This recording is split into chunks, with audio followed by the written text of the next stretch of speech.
Okay, so ayan, magandang araw po muli sa inyong lahat mga Madam Sir, mga boss, mga idol, mga lods. At another property po ulit ang ipapakita po namin dito po sa bayan po ng Umingan, lalawigan po ng Pangasinan. So 12 hectare naman po ito, na pasture land po ito, yung or farmland or pasture land po siguro ang nakadeclare po sa kanyang tax declaration at kung ano yung, kung yun yung classification po niya. So residential, wala mga residential po dito, pero karamihan po dito ay talagang pasture land po o agricultural land po itong property nito. So 12 hectare at ang presyo po nito ay 15 million at ang maganda rin po dito ay nakakuha daw po sila ng kanyang zoning permit para sa piggery. Yun po ang sabi sa amin ng aming source, si nanay at at yung kasama ni nanay. Sila yung source po namin sa property nito, na yun nga po sabi sa amin na nakakuha daw po sila ng zoning permit para sa piggery. So yun po ang sabi sa amin. Kaya ito nga po ay titled property. Wala nga lang po sila na ipakita sa aming dokumento, pero sabi po nila sa amin titled property. At meron na rin pong bahay po dyan, pero yung bahay po dyan, pag nabili daw po itong property nito ay babayaran daw po sila ng may-ari at aalis na po sila. So yun yung usapan po nila doon. So merong power line po dyan at kasama pa rin po yung mga mangga po na yun, saka yung mga kawayan dyan. Pag ganun daw po yung property nito, pag ganun daw po siya. So 12 hectare, hindi ko na po mapupuntahan yung ibang mga part kung saan na lang po ako makakaabot. So sa banda roon po, dyan sa part na yan, mayroon pong creek po dyan. At andyan din po yung farm to market road. Pinakadulo po ng farm to market road itong property na po. So andyan po yung creek at siguro gagawa na lang po tayo ng box culvert o konting tulay o may tulay para makadaan po tayo. Pero sa akin po ay wala po naman yung kanyang tawag dito, yung kanyang creek. Kaya at least sa akin po ay makakadaan pa po sila. So sa ibang part, may part na pa-slope, may part na patag, pero mostly dito ay mga patag po siya. Karamihan po ay patag. So sabihin natin mga 80% yung patag, tapos 20% yung may palalim po siya o pa-slope. Ayan. So dito po ay meron pong puno ng duhat. Tapos yung iba-iba po, tapos dyan po ay may mga ibang mga puno. At may mga puno rin po ng mangga. Hindi ko lang po natanong kung ilan yung mga puno po niya. So ideal po itong property nito sa rancho, ayan, sa may piggery, poultry, sa chicken. Hindi daw po kasi ang nakuha daw nilang permit ay para sa piggery. So sa mga naghahanap po ng mga piggery po yan, baka ito na po yung inahanap nyo na 12 hectare na 15 million yung price at negotiable pa naman daw po yung presyo po niya. Ayan.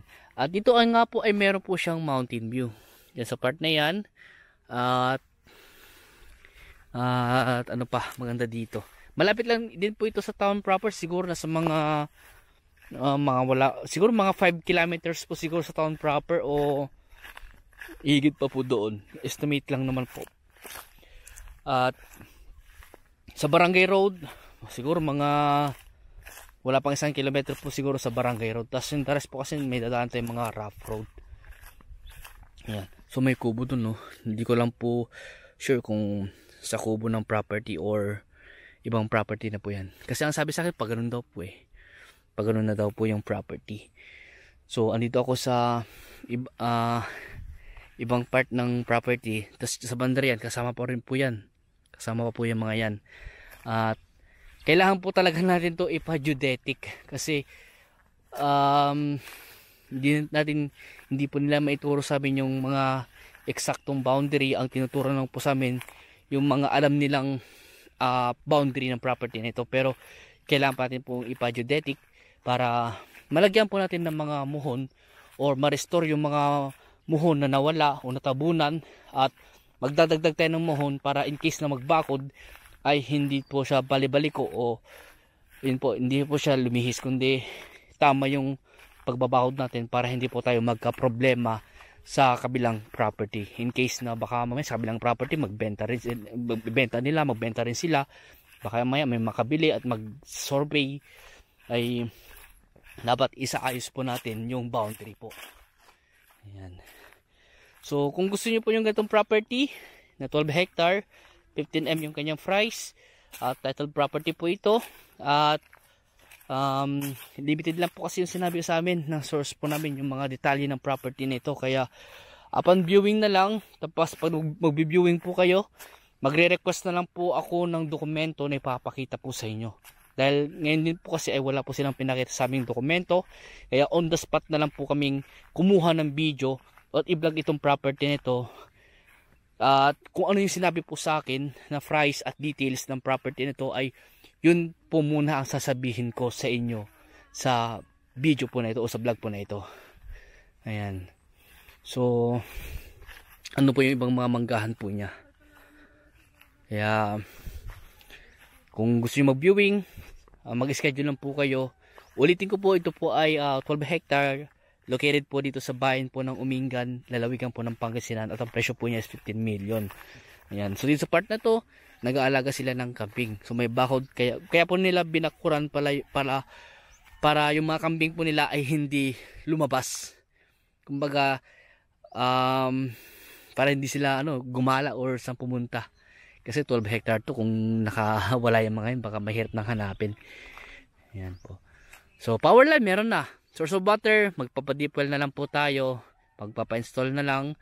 At kung gusto nyo pabakuran po sa amin to, kung kayo po makakabili, ay may mga tao naman po kaming pwede po namin kontratahin na lang po. At kung gusto nyo po, kung kailangan nyo po ng tao na mag-maintain, ano na lang po kami, recommend na lang po kami sa inyo ng mga tao na pwede nyo gawing caretaker po kung sakasakali. Ayan. So kung may katanungan po kayo, tawag lang po kayo sa akin at try ko pong sagutin yung mga katanungan nyo. At yung mag-viewing po kayo, mag-schedule lang po kayo. Monday to Saturday po ako available, Sunday hindi po ako available. Pero pag Sunday po ang available po ninyo, kakausapin ko yung ibang mga kasama ko sa team para sila po ang sasama po sa inyo dito sa property at ipapakita po sa inyo. Ayan. So hanggang dito po muna at maraming salamat po sa inyo lahat at God bless po.